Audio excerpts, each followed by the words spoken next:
মহিলা মোর্চার মণ্ডল সভানেত্রী তথা ছাউমনু মণ্ডলের সদস্যা মায়াবতী চাকমা তিপ্রামথায় যোগদান করেছেন বুধবার।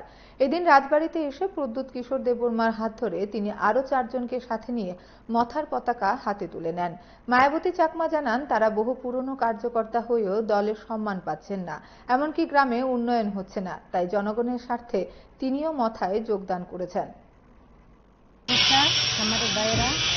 আমি আসলাম মহিলা মোর্চার প্রেসিডেন্ট 49 বিধানসভা ছাউমনু বিধানসভাতে মহিলা মোর্চার প্রেসিডেন্ট আসছিলাম, তখনও বর্ধমান, আজকে তো শেষ।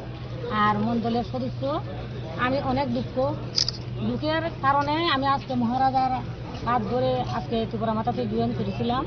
কেননা কোনো পুরানা কর্মীর কোনো দাম নেই, মহিলারা হোক বা পুরুষরা হোক। তখন বিজেপিতে যতদিন কাজ করলাম, আজকে যাবৎ কাজ করলাম, যে কোনো দাম নাই, কোনো কাজ কইরা কোনো ফল নাই। তো আমি কষ্ট কইরা কোনো লাভও নাই, দিল্লি আমার লাভের লাগি না, কিন্তু জনগণের লাগে, জনগণের রাস্তা পথ বা রাস্তা জল এই সমস্ত নিয়ে অন্য তবু আমার অসুবিধার কারণে, শুধু একজনের না সবের গ্রামের অসুবিধার কারণে আজকে মহারাজার হাত ধরে আমি তিপ্রামথাতে জয়েন করলাম। ধন্যবাদ।